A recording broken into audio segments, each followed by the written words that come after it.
The Shepnaz Podcast begins now. Welcome to the Shepnaz Podcast. I'm Joe, and I'm your host today. And today we're going to dive a little deeper from Pastor Nick's message from Sunday. And here's the rub. As we're recording this right now, the message isn't actually completely done. And that's okay. That's okay. That's what you're telling me, Joe. So Nick is here, and he's still fleshing out some of what was delivered on Sunday, but we're recording this, and you're going to be able to hear it on Monday and Tuesday. Now, this is a special treat for us because this Sunday we had the MVNU Collegians in Gahanna campus for the 9 o'clock and the 10:45 service. And, you know, we didn't think that that was going to play the best to live stream the choir up to Johnstown. So in many weeks, maybe some of you are not aware, that there's oftentimes that Johnstown will be streaming the message that Rob is preaching, and other weeks, Pastor Nick is preaching the same or similar message, but we kind of talked about maybe today we would let people in a little bit about how the sausage is made, so to speak, and you guys aren't following the same manuscript. For example, the previous Sunday, you know, you guys were both talking about the phrase, Father, forgive them, and talking about how Jesus was extending forgiveness from the cross. Right. And, you know, Rob gave you the directive of, hey, this is what I'm going to be talking about. So have at it. Yeah, right. And what's great about that is that we can really get a full view from a couple of different perspectives on the same topic. So for those of you that aren't aware, you can go to shepnaz.org/media, and you could actually look through the messages, and you'll see from the first week of the Cries from the Cross, you'll see both a message from Pastor Nick and a message from Pastor Rob. And you can review those and kind of get different perspectives on them. But on this particular Sunday, Nick was the only one preaching because we were hearing a choir concert in Gahanna. Right. And so we thought, well, this would be great even for those people that aren't in Johnstown and the Gahanna campus. We're making available the same resources that we normally do. So if you go to the shepnaz.org and go to the Shep Now page, you'll see the daily helps, and we're going to have the 5-day devotional and the group leader guide and the parent guide that goes along with Nick's message. Assuming it gets done. Assuming. Right? One of those weeks where you just will let the Holy Spirit lead, and that comes out in my manuscript. Yes. I don't just shoot from the hip very often, so I'd manuscript, and so I'll get that to you, Joe. That's no problem. I'm not worried about it. I think you might be more concerned than I am. So I probably am. But we do know the phrase that you're looking at for this coming Sunday, and kind of the different things that Jesus said from the cross. There's traditionally about 7 different things that we look at. We're not going to go into all of those because we just don't have that many weeks between now and Easter.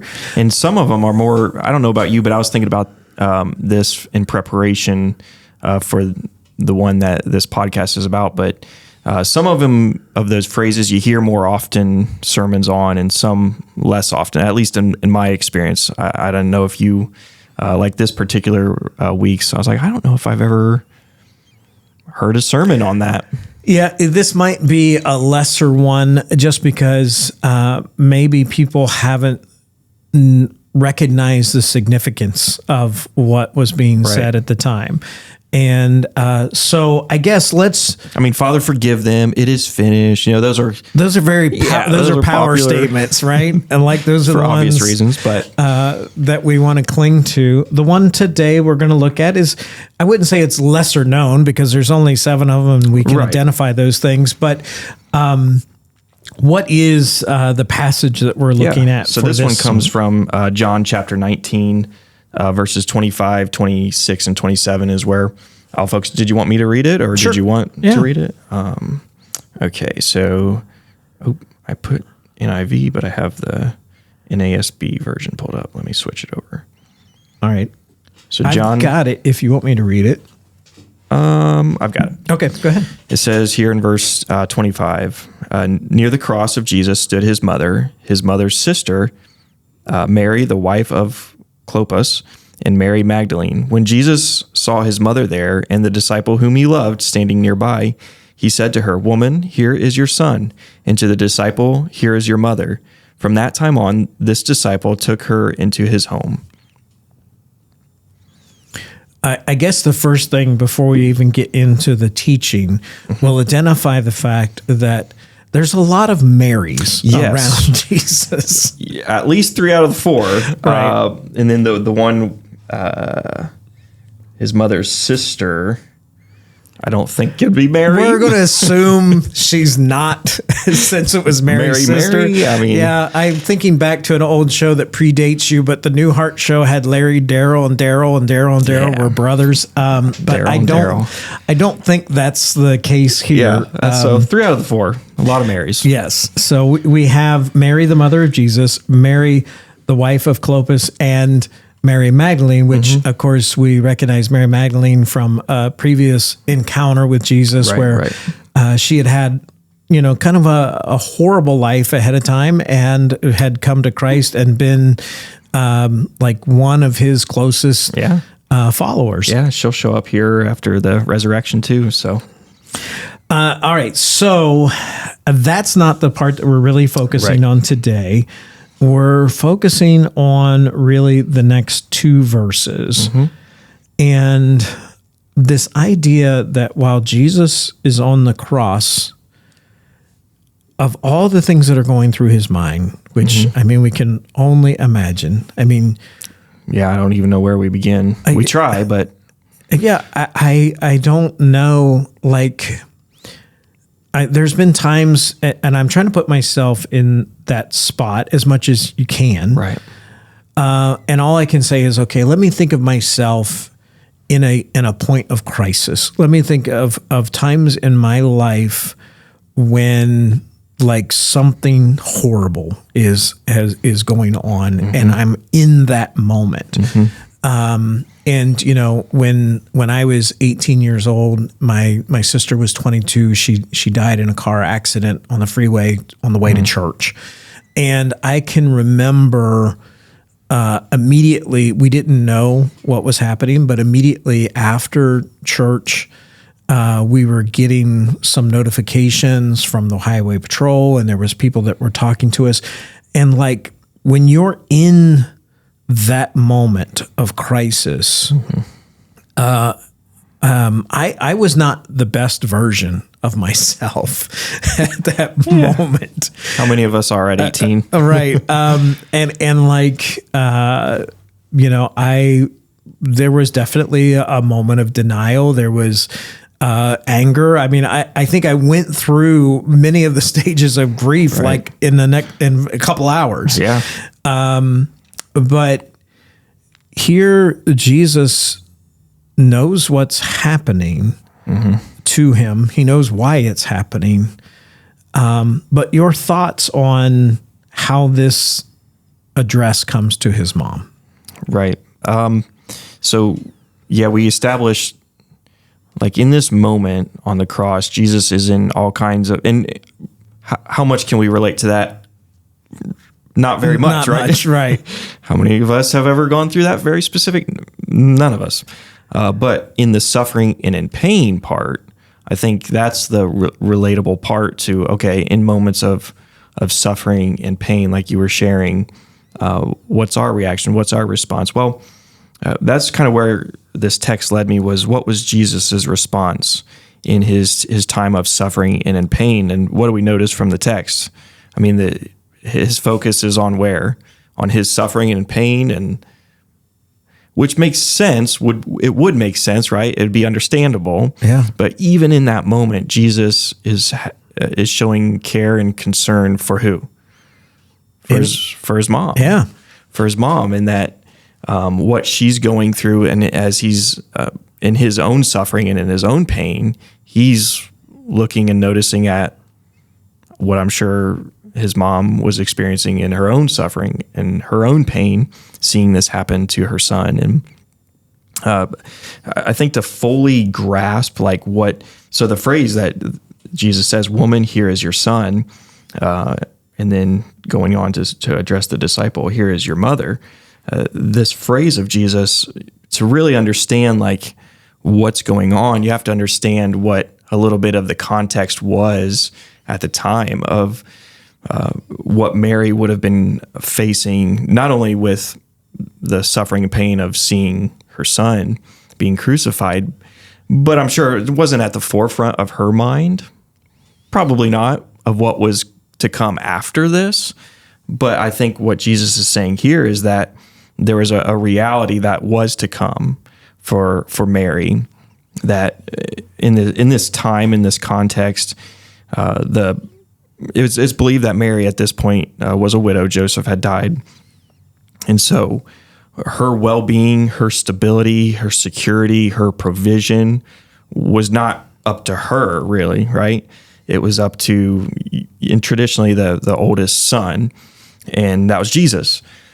So Jesus was the one responsible for taking care of her, and now he was being crucified and dying. What was going to happen to Mary? I'm not sure Mary was so concerned about that in the moment, but I think what Jesus is saying here is he's addressing that even in Jesus' own time of suffering and pain, he's still addressing care and concern and compassion for someone else. When I think so easy and often for us is not that. I think sometimes there can be an unhealthy, I think there is a healthy way, but an unhealthy fixation on our own suffering and our own pain that we just get completely oblivious and unaware to what other people around us are experiencing and going through and facing, which is not good. But I think Jesus here demonstrates that even though he's in this challenging circumstance filled with personal pain and suffering, he still has the care, concern, and compassion for others. Well, and as you were mentioning that, this is a little bit of a rabbit hole, but I was thinking about the fact that sometimes when we're in our pain, we start to use that as our identity in our lives, that the pain becomes our identity.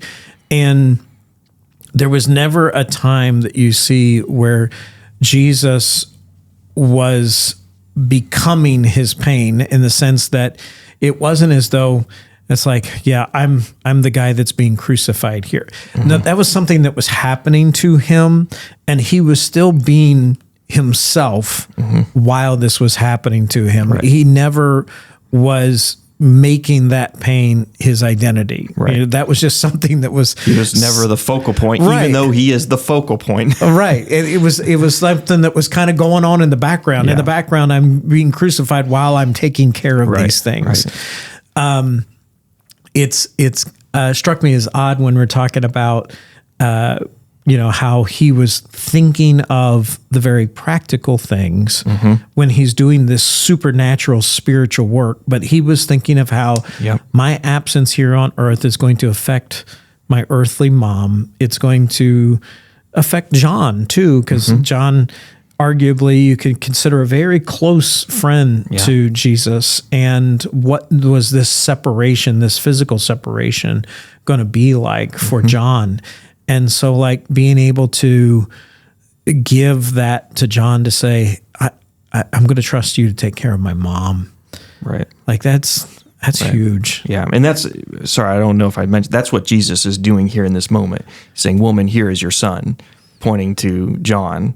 And then he's saying, "John, here is your mother," saying, you two are together now. And that, John, you're responsible. You're the one who's going to take care of Mary, and Mary, John's going to take care of you, and look out for you. So that's what Jesus is doing here in this moment. Very, like you said, something, it's practical, but I think powerful when we step back and really look at what's happening.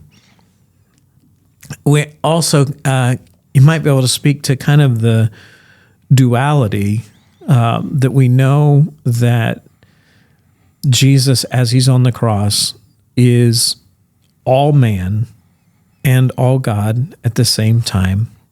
Explain that, right? Right? That's a whole nother series of podcasts.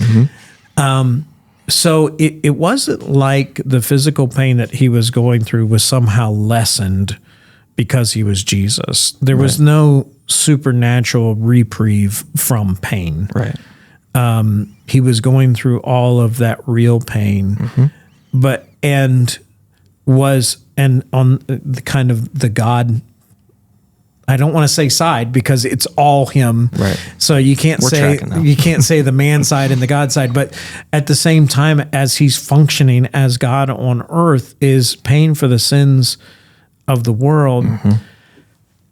I think it gives me a fuller appreciation of the fact that as God continues to run the universe today, and I say, Jesus, my tire just went flat on a car, and like I don't have the money to get my car fixed, or I don't have the means.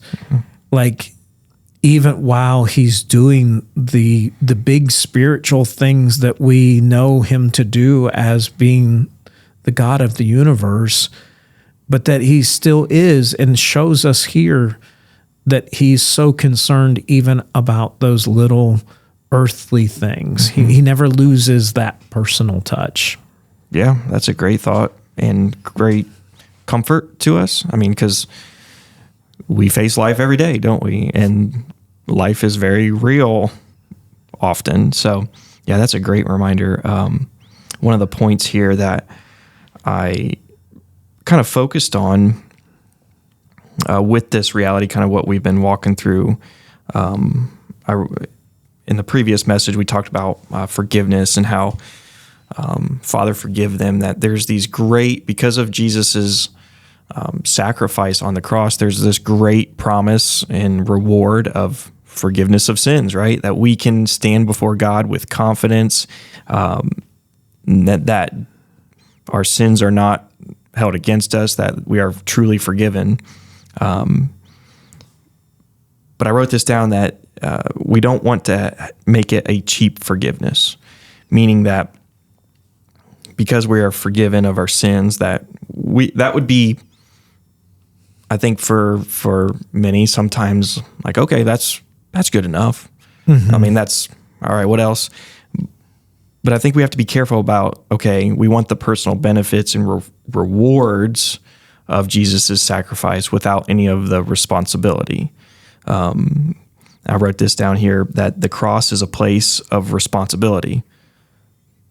The closer that we get to the cross and the way of Jesus, the more responsibility that we have for others. I think Jesus is demonstrating this literally on the cross. And as he is our example, we are to follow him. But also for John, I mean, he's close to the cross too, and following Jesus. I mean, very in a literal sense right there. But he's also now given responsibility as following Jesus. And I think that was just one of the points that I think is really something for people to grab a hold of, is that following Jesus in the way that he calls us to take up our cross is not to remove, separate, and excuse ourselves from responsibility. It's actually the opposite. It's now the way of Jesus is, we have responsibility to care, to have concern, compassion for others and their well-being. This is, I think, what this text demonstrates. And one of the things, as you were just talking about that kind of triggered with me, is that this wasn't a question, where... Is that okay with you, John? Right.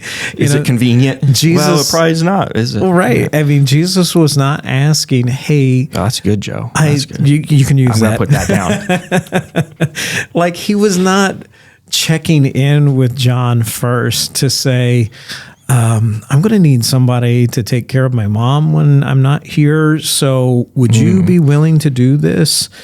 That's really good. Yeah, you don't even have to give me credit. Right. So but as he's looking at John, he had built this relationship with John, and it was like, you need to do this. Mm-hmm. And I was thinking about that. There's a few people in my life. I wouldn't say there's a long list, but there's a few people in my life where they know they can call, and we have that kind of relationship of, hey, I need you to go over to my house and do this, mm-hmm. or I need you to go take care of this for me. And they know that when they make that call, I'm going to do whatever I have to do to make that happen. Mm-hmm. And that was the kind of relationship that Jesus had with John, where he knew, if I tell you, John, I need you to take care of my mom, it's done. Mm-hmm. I'm going to take care of it. And man, what a challenge to think, do I have that? Does Jesus see me that way? Mm-hmm. Does Jesus see me in such a way where he can say, Joe, I need you to go take care of this person for me, and be like, he doesn't even have to ask. He knows that if he tells me to go take care of that person, that it's done. It's done. Wow. I mean, that's another level. Yeah, you make me think on this here. That's good though. Yeah. I like how the text wraps up and it says, from that moment on, she lived with the disciple and lived in his home, meaning that this was how it was for John. This was the life of following Jesus, that this was what it looked like for him to be a disciple. That was just part of it. And I think that's what it is for us. It's part of our discipleship in following Jesus is the care and concern, compassion for others. And well, and in that phrase, the last part of verse 27, John not only did what Jesus asked in black and white, but he did what Jesus was asking in spirit. Mm-hmm. Like, all right, I will give a little caveat to my comment here, but sometimes when we have children, they will follow the letter of what we've asked them to follow, but they don't follow the spirit of what we've asked them to do. Mm-hmm. So oftentimes we might ask them to do a particular thing or not do a particular thing, and they figure out a way of following exactly what we said, but not doing what we meant. And I think with John here, it wasn't just a matter of, okay, he told me that I need to look after her, so I'll just check in on her from time to time and make sure that I follow up on her, and if she needs me to go to the grocery store, I'll go to the grocery store. It wasn't that. John took it as a level of commitment of, you're living with me now. Mm-hmm. Like, he was all in. Yeah, your family. Yeah, your family. Like, I'm understanding the spirit by which he said that. The instruction he gave me was, you're now my mom, and so you're moving in my house. I'm taking care of you. Yeah. Wow. I mean, that's just so. Of course, and I think we're going to get in this tomorrow of like how this applies to us. Yep. Of like, if God were to look at us and say, okay, I need you to take care of this. But well, this is going to be a great one when you get it done. Okay. Yeah. I'm convinced of it. Some new thoughts. That's great. I'm curious now. I have to go back do this every week, Joe. and listen you can go to shepnaz.org/media and find the message that we know is going to come about. We just haven't heard it yet. And check out everything there. Also, you can check out a lot of other things that are upcoming events on the church website. Follow us on Facebook, Instagram, and YouTube. For Pastor Nick, I'm Joe. Have a great day. This podcast is a production of the Shepherd Church of the Nazarene, Gahanna, Ohio. Email to podcast@shepnaz.org and let us know what you think.